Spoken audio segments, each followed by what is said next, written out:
안녕하십니까. 맥체인 성경 읽기 사무엘상 9장, 로마서 7장, 예레미야 46장, 시편 22편. 첫 번째 사무엘상 9장, 사울의 선택과 하나님의 주권. 본문 이에 도움이 되는 배경과 맥락을 소개합니다. 사무엘상 9장은 이스라엘의 첫 왕 사울이 등장하는 장입니다. 사울은 베냐민 지파 사람 기스의 아들로 외모가 준수하고 키가 크며 나귀를 찾으러 나섰다가 하나님의 섭리 가운데 사무엘을 만나게 됩니다. 본문은 겉보기에는 사소한 일처럼 보이지만 그 모든 여정을 통해 하나님은 사울을 이스라엘 왕으로 세우기 위한 계획을 진행하고 계십니다. 사무엘은 사울을 여호와께서 기름 부으신 자로 부르며 하나님의 선택을 밝힙니다. 본문의 중요 구절을 소개합니다. 사무엘상 9장 16절. 내일 이맘때에 내가 베냐민 땅에서 한 사람을 내게로 보내리니 너는 그에게 기름을 부어 내 백성 이스라엘의 지도자로 삼으라. 그가 내 백성을 블레셋 사람들의 손에서 구원하리라. 내 백성의 부르짖음이 내게 상달되었으므로 내가 그들을 돌보았노라 하셨더니. 본문을 적용하는 데 도움이 되는 가이드라인입니다. 오늘날 우리는 삶의 우연처럼 보이는 일상 속에서 하나님의 섭리가 있음을 기억해야 합니다. 평범한 일상이 하나님의 특별한 계획을 이루는 도구가 될 수 있습니다. 또한 하나님의 부르심은 외모나 조건이 아니라 주권적 은혜에서 비롯됩니다. 중요한 것은 순종으로 하나님의 뜻에 응답하는 삶입니다.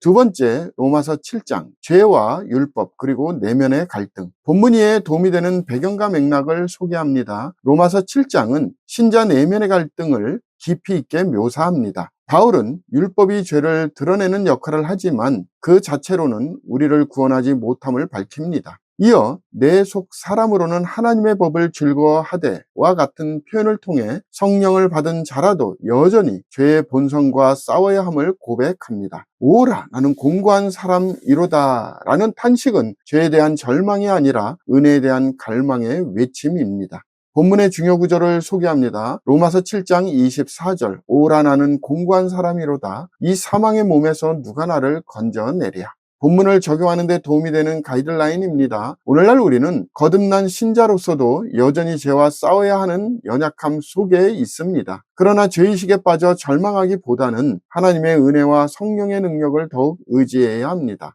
우리 안에 선한 뜻은 있으나 실행할 능력이 없을 때 그 약함을 하나님께 아뢰는 기도가 필요합니다. 주님은 그런 자에게 참된 자유를 주십니다.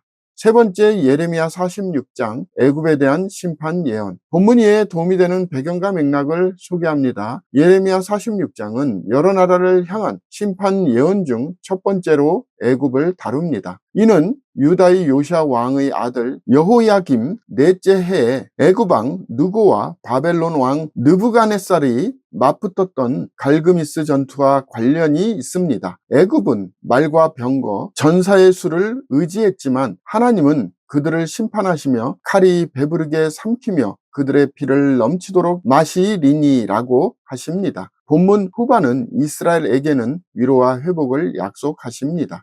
본문의 중요 구절을 소개합니다. 예레미야 46장 27절. 내 종 야곱아 두려워하지 말라. 이스라엘아 놀라지 말라. 보라 내가 너를 먼 곳에서 구원하며 내 자손을 포로된 땅에서 구원하리니 야곱이 돌아와서 평안하며 걱정 없이 살게 될 것이라. 그를 두렵게 할 자가 없으리라. 본문을 적용하는 데 도움이 되는 가이드라인입니다. 오늘날 우리는 눈앞의 세력이나 제도보다 하나님을 더욱 의지하는 신앙을 가져야 합니다. 세상은 강해 보일지라도 하나님의 말씀은 반드시 성취됩니다. 하나님의 백성은 심판 가운데에서도 보호받고 구원을 약속받은 자들입니다. 그러므로 환난 중에도 두려움 대신 믿음으로 서야 합니다. 오늘의 마지막 본문 시편 22편, 고난당하는 메시아의 예언. 본문 이에 도움이 되는 배경과 맥락을 소개합니다. 시편 22편은 다윗의 시로 고난 중에 부르짖는 절규로 시작되지만 그 고통은 단순한 개인적 탄식이 아니라 메시아의 고난을 예언하는 내용입니다. 내 하나님이여 내 하나님이여 어찌 나를 버리셨나이까 는 예수님께서 십자가 위에서 하신 말씀이며 그들이 내 겉옷을 나누며 속옷을 제비 뽑나이다는 십자가 사건 중 실제로 성취된 장면입니다. 시편 후반부는 고난 이후의 영광과 찬양으로 마무리되며 고난을 통해 온 열방에 하나님의 구원이 선포될 것을 예고합니다. 본문의 중요 구절을 소개합니다. 시편 22편 1절 2절. 다윗의 시 인도자를 따라 아엘렛 샤알에 맞춘 노래. 내 하나님이여 내 하나님이여 어찌 나를 버리셨나이까. 어찌 나를 멀리하여 돕지 아니하시오며 내 신음소리를 듣지 아니하시나이까. 내 하나님이여 내가 낮에도 부르짖고 밤에도 잠잠하지 아니하오나 응답하지 아니하시나이다. 본문을 적용하는 데 도움이 되는 가이드라인입니다. 오늘날 우리는 삶의 고통 속에서 하나님의 침묵처럼 느껴지는 순간들을 경험할 수 있습니다. 그러나 그 순간에도 하나님은 일하고 계시며 메시아의 고난을 통해 이미 우리를 위한 길을 여셨습니다. 십자가의 고통이 구원을 이룬 것처럼 우리의 고난도 하나님 나라를 향한 여정의 의미 있는 일부입니다. 고통 속에서도 하나님을 신뢰하는 믿음을 지켜야 합니다. 감사합니다.